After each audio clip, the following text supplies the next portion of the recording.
예, 다 같이 사도신경으로 신앙을 고백하겠습니다. 나는 전능하신 아버지 하나님 천지의 창조주를 믿습니다. 나는 그의 유일하신 아들 우리 주 예수 그리스도를 믿습니다. 그는 성령으로 잉태되어 동정녀 마리아에게서 나시고 본디오 빌라도에게 고난을 받아 십자가에 못 박혀 죽으시고 장사된 지 사흘 만에 죽은 자 가운데서 다시 살아나셨으며 하늘에 오르시어 전능하신 아버지 하나님 우편에 앉아 계시다가 거기로부터 살아있는 자와 죽은 자를 심판하러 오십니다. 나는 성령을 믿으며 거룩한 공교회와 성도의 교제와 죄를 용서받는 것과 몸의 부활과 영생을 믿습니다. 아멘. 찬송 330장입니다. 330장.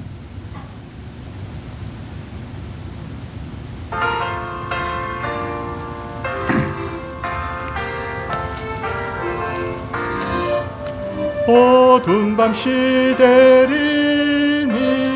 내 직분 지켜서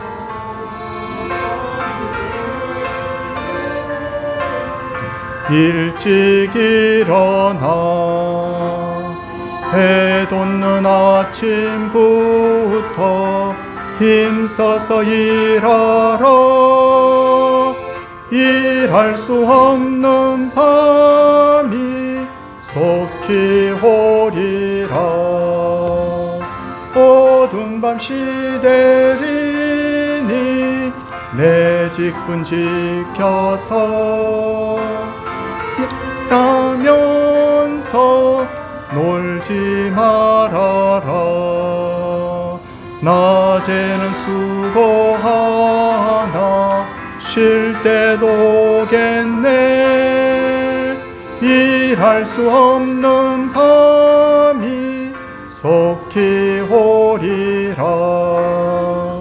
어두운 밤 시대리니 내 직분 지켜서 진원에 빗긴 볕에 힘써 일하고 그 빛이 닿아여서 어둡게 되어도 할 수만 있는 대로 힘써 일하라. 장종욱 권사님께서 기도 인도하시겠습니다.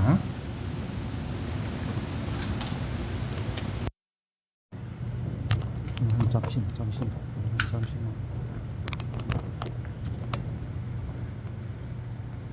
기도하시겠습니다. 유일하게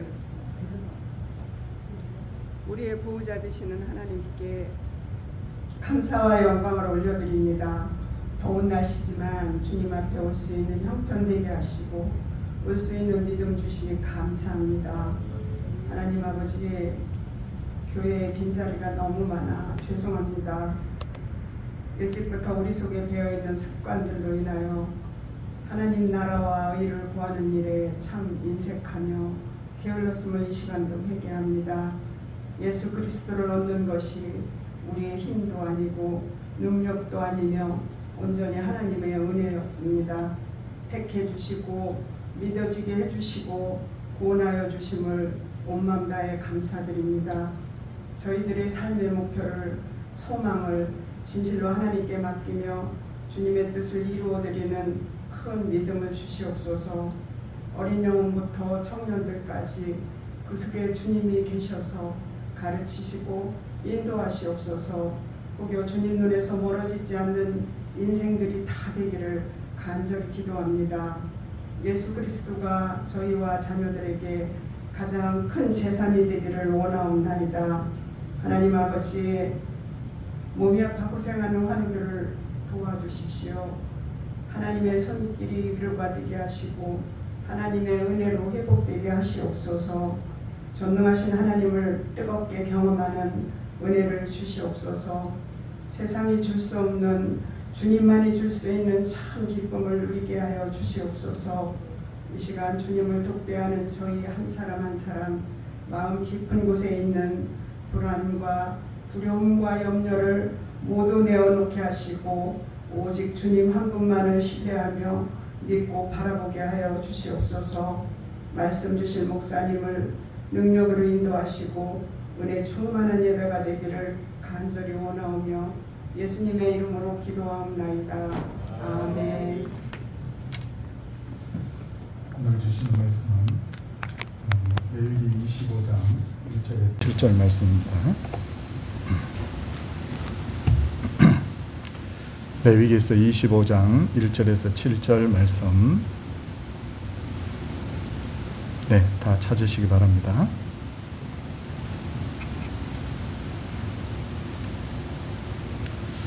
(1절) 7절 말씀 우리 교독하도록 하겠습니다. 여호와께서 시내산에서 모세에게 말씀하여 이르시되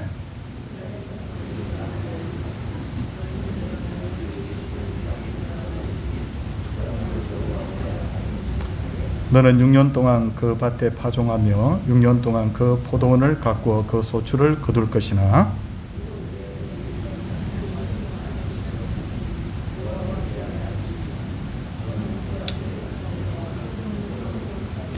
내가 거둔 후에 자라난 것을 거두지 말고 가꾸지 아니한 포도나무가 맺은 열매를 거두지 말라. 이는 땅의 안식년임이니라.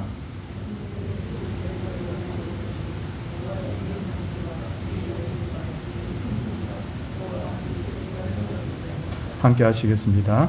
내 가축과 내 땅에 있는 들짐승들이 다 소출로 먹을 것을 삼을지니라.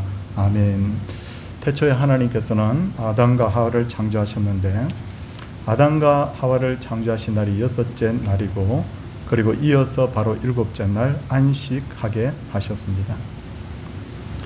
그러니까 하나님께서 인간이 수고하신 후에 안식하게 하신 것이 아니라 지음을 받자마자 바로 그 다음날 안식하게 하셨던 것이죠. 그렇다면 왜 이렇게 하신 것일까요? 그 이유는 하나님께서 인간을 지으신 이유가 하나님과 교제하며 영원히 안식을 누리게 하려는 의도가 있었던 것입니다. 그런데 아담과 하와는 하나님께 불순종함으로 안식을 깨뜨리고 에덴 동산에서 추방이 됩니다. 그래서 하나님께서 예수님을 이 땅에 보내셔서 사람들에게 다시 안식을 찾아주고자 하시는데 이것이 바로 하나님의 구원 사역입니다. 오늘은 하나님의 구속 사역 관련해서 안식년과 희년에 대해서 말씀을 드리려고 하는데 먼저 하나님께서 시내산에서 모세와 대화를 나누시는데 2절을 여러분 한번 보십시오. 2절을 보시면 이스라엘 자손에게 말하여 이르라 너희는 내가 너희에게 주는 땅에 들어간 후에 그 땅으로 여호와 앞에 안식하게 하라라고 말씀을 하고 있습니다. 그러니까 하나님께서 이스라엘 백성들에게 가나안 땅을 주신 이유도 역시나 안식을 주기 위함이었다는 것을 알 수 있죠. 그러니까 안식하게 하라 들어가서 그렇게 말씀하시죠. 그러기 위해서 먼저 3절 4절을 한번 보시면 너는 6년 동안 그 밭에 파종하며 6년 동안 그 포도원을 가꾸어 그 소출을 거둘 것이나 7째에는 그 땅이 쉬어 안식하게 할지니라고 말씀하고 있습니다. 그러니까 우리 성도님들 사람은 6일 후에 여러분 7일째 되는 날 안식하게 되고 땅은 6년을 사용한 후에 7년째 되는 날 바로 쉬게 하라고 했는데 성경은 이것을 뭐라고 하느냐면 바로 안식년이라고 합니다. 안식년, 그러니까 6년 일하고 7년째 되는 날 쉬는 것을 바로 안식년이라고 합니다. 그리고 안식년이 되면 밭에 파종을 하거나 포도원을 가꾸지 말고 거둔 후에 자라는 것을 거두지 말고 가꾸지 아니한 포도나무가 맺는 열매를 거두지 말라고 하십니다. 그러니까 7년째 되던 해에는 인위적인 파종도 하지 말고 추수도 하지 말라 그렇게 말씀을 하신 것이죠. 자, 우리가 여러분 인위적으로 파종하고 추수하지 않는다고 해서 열매가 열리지 않는 게 아니거든요. 그래도 열리는 열매가 있고 곡식이 있지 않습니까? 그걸 어떻게 하라고 했습니까? 우리 6절 성경을 차분히 한번 보겠습니다. 6절에 보면 안식년의 소출은 너희가 먹을 것이니 너와 내 남종과 내 여종과 내 품꾼과 너와 함께 거류하는 자들과 내 가족과 내 땅에 있는 들짐승들이 다 그 소출로 먹을 것을 삼을지니라 라고 그렇게 말씀하고 있습니다. 그러므로 안식년에는 그 누구의 땅에서 나는 곡식과 열매든지 누구나 편하게 먹을 수 있도록 그렇게 했던 거죠. 심지어 여러분 짐승까지도 다 자유롭게 먹도록 했다는 것입니다. 그리고 8절을 보면 너는 7 안식년을 계수할지니라고 했습니다. 7년, 그러니까 안식년이 7번이면 어떻게 됩니까? 49년이 되죠. 77, 49. 그 다음에가 50년째가 되는데 그날을 뭐라고 하느냐면 바로 희년이라고 하는 것입니다. 근데 희년이 되면 전 국가적으로 엄청난 일이 일어나죠. 자, 10절 한번 보겠습니다. 우리 볼펜 딱 잡고 한번 성경을 새겨가면서 한번 보는데 너희는 50년째 해를 바로 거룩하게 하여 그 땅에 있는 모든 주민을 위하여 밑줄을 긋습니다. 자유를 공부하라. 이 해는 너희에게 희년이니 너희는 각각 자기의 소유지로 돌아가며 각각 자기의 가족에게로 돌아갈지며 라고 말씀을 하고 있어요. 그러니까 돌아가라 바로 이게 바로 주제인 것이죠. 여러분 지금은 그렇지 않지만 고대 이스라엘에서는 노예들이 굉장히 많았는데 노예가 되는 이유 크게 3가지 아니 4가지 정도로 볼 수 있는데 전쟁에서 포로가 된 경우, 2번째는 빚을 갚지 못해서 노예가 된 경우, 3번째는 노예의 자식으로 태어난 경우, 4번째는 돈으로 서로 사고 판 경우에 바로 노예가 되었습니다. 근데 희년이 되면 이 모든 노예들을 자유를 주어서 자기 집으로 돌아가라고 한 것이죠. 그러므로 희년은 이스라엘 백성들 그 노예들의 바로 해방일이라고 할 수가 있는 것이죠. 그리고 11절을 여러분 보시면 그 50년째 해는 너희의 희년이니 너희는 파종하지 말며 스스로 난 것을 거두지 말며 가꾸지 아니한 포도를 거두지 말라고 하십니다. 이렇게 되면 이스라엘 백성들은 굶주리게 되지 않을까? 왜? 매년마다 농사지어서 먹고 살았는데 7년째는 파종도 하지 말고 추수도 하지 말라고 했습니까? 그런데 감사하게도 하나님께서는 희년을 지킬 수 있도록 미리 풍성한 소출을 주셨다는 거죠.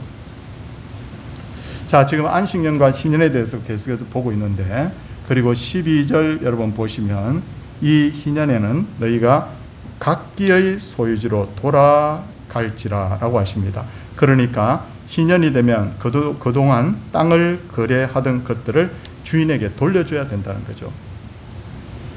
그러므로 이스라엘에서 50년마다 땅이 전부 다 팔려온 땅은 주인에게로 원주인에게로 돌아가야 되는 것입니다. 이렇게 해야 되는 이유가 23절에 기록이 되어 있는데 하나님께서 뭐라고 말씀하십니까? 23절에 보니까 토지를 영구히 팔지 말 것은 토지는 다 내 것입니다. 너희는 거류민이요 동거하는 자로서 나와 함께 있느니라 라고 말씀하고 있다는 거죠. 자, 토지의 본래 주인은 누구라는 거죠? 다 내 것, 바로 하나님이라는 것이죠. 그리고 우리는 뭐라고요? 그 토지에 잠깐 머무는 거류민이요 동거하는 자라고 하죠. 그러므로 사람들로 하여금 절대로 영구히 토지를 소유하지 말라고 하는 겁니다. 왜? 그게 바로 하나님의 것이니까. 그래서 이스라엘 백성들이 이거 철저하게 지켰는데, 자, 지금부터 재미난 이야기를 하나 말씀을 좀 드리려고 하는데, 열왕기상 21장에 보면 나봇이라고 하는 아주 바보 같은 사람이 한 사람 등장합니다. 여러분 정말 인간적으로 볼 때는 어리석은 사람이었어요. 왜냐하면 아합 왕이 사는 왕궁 곁에 선대로부터 물려받은 포도원을 나봇이 가지고 있었는데 아합 왕이 이 포도원을 여러분 탐을 내잖아요. 자, 근데 제가 왜 어리석다고 말씀드렸냐면 아합이 나봇에게 이렇게 말합니다. 나에게 그 포도원 달라고. 그러면 내가 그 포도원을 내가 채소밭으로 만들겠다고. 자, 그러나 내가 그냥 가지고 가려고 하는 것이 아니라 내가 너에게 더 아름다운 포도원을 줄 것이고 그렇지 않다면 내가 포도원 대신 너가 원하는 돈을 주겠다. 자, 여러분 같으면 어떻게 하시겠습니까? 분명히 임금님 가져가세요. 그리고 저한테 더 큰 포도원을 달라고 하든지 아니면 충분한 돈을 달라고 요구를 했을 거예요. 그러면 완전 대박이 터지는 거잖아요. 그런데 나봇은 그렇게 포도원을 팔 수 없다고 합니다. 왕에게 이렇게 말합니다. 내 조상의 유산을 왕에게 주기를 여호와께서 금하실지로다. 하나님이 금했다는 거죠. 왜 그러냐면 이 나봇이 그냥 이렇게 말한 것이 아니라 바로 레위기에서 그렇게 말씀하고 있잖아요. 토지는 다 하나님의 것이기 때문에 영구히 팔아서는 안 된다라고 말씀하셨던 거죠. 여러분, 이 일 때문에 나봇은 왕의 미움을 받아서 죽임을 당합니다. 인간적인 차원에서 얼마나 바보 같은 짓을 한 겁니까? 그런데도 우리가 영적인 관점에서 보면 나봇은 굉장히 신실한 신앙인이었다는 것을 알 수가 있죠. 모두가 타락한 북이스라엘에서 끝까지 하나님의 말씀에 순종한 나봇과 같은 인물이 있었다는 것은 정말 큰 복이 아닐 수가 없습니다. 오늘 많은 기독교인들이 돈 때문에 양심을 파고 자기 이익 때문에 하나님께서 금하신 일을 하는데, 이런 시대일수록 우리는 나봇의 신앙을 여러분 배워야 할 것입니다. 저는 가끔 가다가 여러분 이렇게 교회와 집을 오가다가 여러분 한 번씩 이런 생각을 합니다. 여기 보면 여관들 옆을 쭉 지나갑니다. 혹은 순복음교회 쪽으로 지나가면서 어떤 생각을 하느냐면, 그 골목을 걸으면서 시간을 거슬러 올라가다 보면 이 골목이 옛날에는 골목이 아니라 누군가가 살았던 집터일 수도 있다. 맞죠? 아니면 누군가의 무덤터였을 수도 있다. 맞죠? 500년 후에 1000년 전에, 500년 전 1000년 전에 집터일 수도 있고, 여러분 무덤터일 수도 있잖아요. 우리가 모르는 거잖아요. 이처럼 땅은 예전과 같이 다를 것이 없는데 그 땅을 살던 사람들이 오고 가는 것입니다. 그래서 하나님께서는 우리를 거류민이요 동거하는 자라고 말씀을 하셨던 거죠. 그러므로 내가 살고 있는 집도 지금 영원히 내 것이 아니고, 내가 소유한 토지도 영원히 나의 것이 아닙니다. 토지는 다 누구의 것이라고요? 하나님의 것이다. 성경은 그렇게 말씀하고 있어요. 이렇게 희년이 되면 모든 토지가 본래의 주인에게로 돌아가야 하겠기에 희년이 다가올수록 토지의 가격은 점점점 떨어집니다. 맞죠? 왜? 지금 한 48년 정도 됐어. 그러면 50년째 돌려줘야 되니까 이용을 1, 2년밖에 못하니까 토지 가격이 떨어집니다. 그런데 희년이 지나자마자는 토지 가격이 굉장히 올라갑니다. 왜? 나머지 49년을 이용할 수 있으니까. 그 내용이 나옵니다. 15절, 16절 여러분 나중에 한번 읽어보십시오. 그래서 희년이 지나면 토지 가격이 올라가고 희년이 다가오면 토지 가격이 내려간다. 그 내용이 있어요. 그런 차원에서 토지를 사고 판 것은 영원히 그것을 사고 판 것이 아니라 그것의 사용권을 사고 판 것이라고 볼 수가 있습니다. 여러분, 최근 들어서 서울의 아파트 값이 정말 많이 올랐다는 것을 알 수가 있습니다. 여러분, 저는 아파트가 없기 때문에 잘 모르는데 한 20년, 30년 만에 아파트 가격이 한 5배, 강남 같은 경우는 한 10배 정도 오르지 않았을까, 그런 생각이 드는데, 이럴 때 늘 나오는 이야기가 있습니다. 이 다른 나라에서 실행하고 있는 제도인데, 그게 뭐냐면 토지 공개념이라는 제도입니다. 이게 무슨 이야기냐면, 토지의 개인 소유에 대해서는 제한을 두고 단지 토지의 소유권만 이제 사고 팔도록 하는 거예요. 그러면 어떻게 됩니까? 토지나 아파트를 통해서 이익을 취하는 일들이 거의 없어지게 된다는 거죠. 근데 토지 공개념에 대한 이야기가 나오면 그 다음에는 저항에 부딪힙니다. 왜냐하면 우리나라 국민의 절반이 아파트를 가지고 있고 절반은 가지고 있지 않으니까 가지고 있는 사람들이 반대합니다. 그러다 보니까 나왔다 그냥 쑥 들어가 버리는 거죠. 근데 이 토지 공개념이라는 것이 바로 성경에서 나온 바로 이야기입니다. 자, 이제 25절 한번 보겠습니다. 25절에 보면, 만일 내 형제가 가난하여 그의 기업 중에서 얼마를 팔았으면 그에게 가까운 기업 물을 자가 와서 그의 형제가 판 것을 물을 것이요 라고 했죠. 어떤 사람이 너무 생활이 힘들어서 조상의 땅을 팔지 말아야 되는데 그 조상의 땅을 파는 거예요. 그러면 그 토지는 반드시 되찾아와야 되는데 형편이 너무 어려워서 되찾아올 수가 없습니다. 그러면 가까운 형제가 대신 돈을 내고 그 토지를 사와야 되는데, 대신 찾아주는 형제를 뭐라고 하느냐면 기업 물을 자다, 그렇게 말합니다. 히브리어로는 바로 고엘이라고 하는 겁니다. 성경을 보면 이와 관련된 또 흥미로운 이야기가 하나 기록되어 있죠. 바로 룻기입니다. 자, 룻기의 내용 한번 정리해 보겠습니다. 엘리멜렉과 나오미가 기근을 피해서 모압으로 이민 가잖아요. 근데 여러분, 그때 가면서 이 토지를 다 팔아버리거든요. 자, 그런데 10년이 흐른 후에 남편이 죽고 나오미는 며느리 룻과 함께 바로 고향으로 돌아옵니다.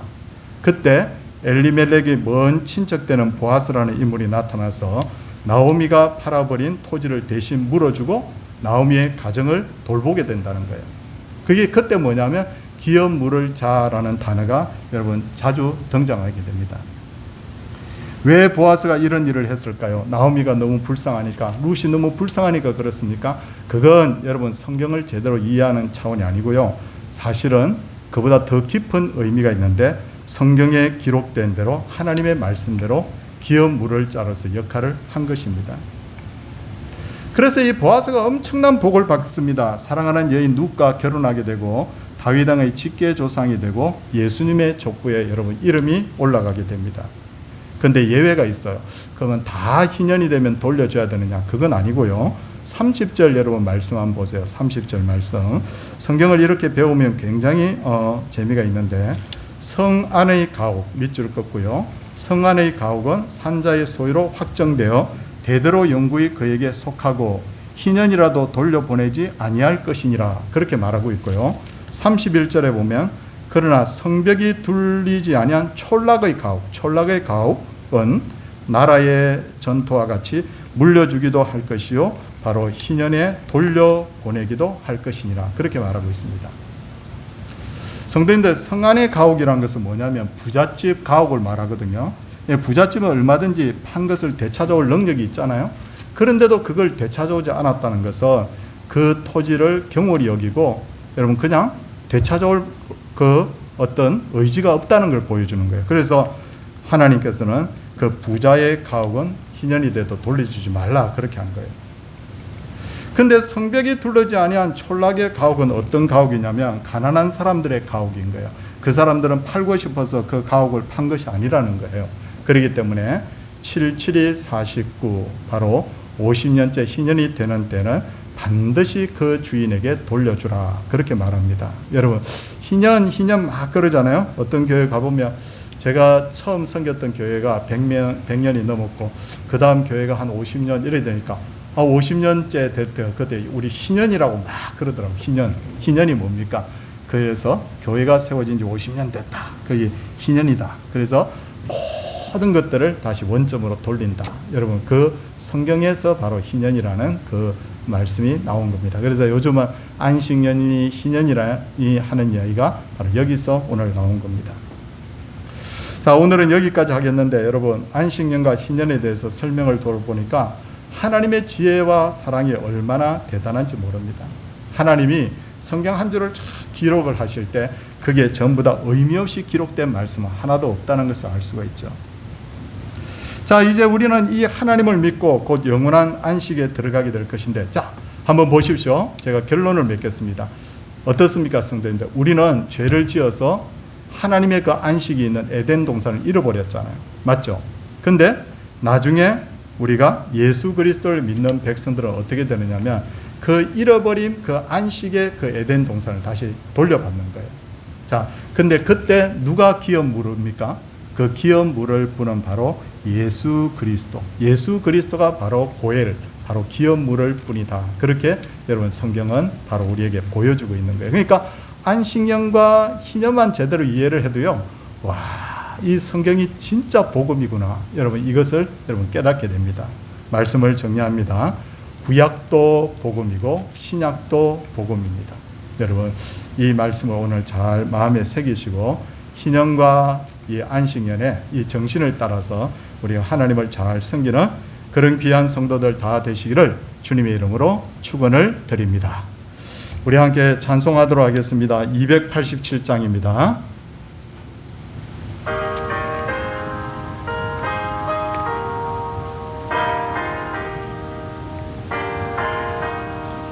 예수 앞에 나오며 죄사함 받으며 주의 품에 안기어 편히 쉬리라. 우리 주만 믿으며 모두 구원 얻으며 영생 복락 멸류관 확실히 받겠네. 예수 앞에 나와서 은총을 받으며 마음의 기쁨 넘치어 감사하리라. 우리 주만 믿으며 모두 구원 얻으며 영생 복락 면류관 확실히 받겠네. 예수 앞에 설 때에 흰 옷을 입으며 밝고 빛난 내 집에 길이 살리라. 우리 주만 믿으며 모두 구원 얻으며 영생 복락 면류관 확실히 받겠네. 기도하도록 하겠습니다. 하나님 아버지, 오늘은 레위기서 25장을 통하여서 안식년과 희년에 대해서 저희들이 말씀을 배웠습니다. 주님, 이것이 그냥 지켜야 될 단순한 하나의 어떤 절기나 예식이 아니라 여기에 바로 복음이 담겨 있고, 특히나 희년을 통하여서 모든 것을 되돌려 주라라고 하신 것 같이 우리에게 예수 그리스도께서 기업 물질자가 되어서 우리에게 모든 것을 회복시키실 것을 바라봅니다. 사랑의 주께서 오늘도 이 복음 아래 저희들이 하나님 부복하게 하시고, 특별히 이 복음을 믿는 모든 분들에게 하나님께서 회복의 영을 다하여 주시되, 특별히 주님 건강케 되게 하시고 건강이 돌아오게 하시고 하나님의 문제들이 해결되어서 원점으로 모든 것이 돌아오게 하여 주시고, 그래서 하나님의 큰 영광을 드러내는 그런 놀라운 역사가 있게 하여 주시옵소서. 사랑의 주님, 더위에 지치지 않도록 우리 성도들 붙들어 주시옵시고, 오늘 예배에 참여한 모든 성도들이 주여 복을 받게 하여 주시고 하나님 앞에서 은혜의 마음으로 너 예배 드릴 수 있도록 도와주시옵소서. 감사를 드리옵고 예수님 이름으로 기도드리옵나이다. 아멘. 주 예수 그리스도의 은혜와 하나님의 크신 사랑과 성령님의 감화 교통하심 역사가 하나님의 백성들에게 이제로부터 영원토록 함께 있을지어다. 아멘. 예, 광고를 드리도록 하겠습니다. 우리 이번 주일날은 날씨가 좀 덥지만 전도 활동도 있고요. 또 우리가 동산 성경대학도 이제 개강을 하게 됩니다. 기대해 주시고 8월 말에는 우리 청년부 수련회가 있습니다. 꼭 기억해 주시기를 부탁을 드리겠습니다. 자, 옆에 분들과 인사하고 모든 순서를 마치도록 하겠습니다.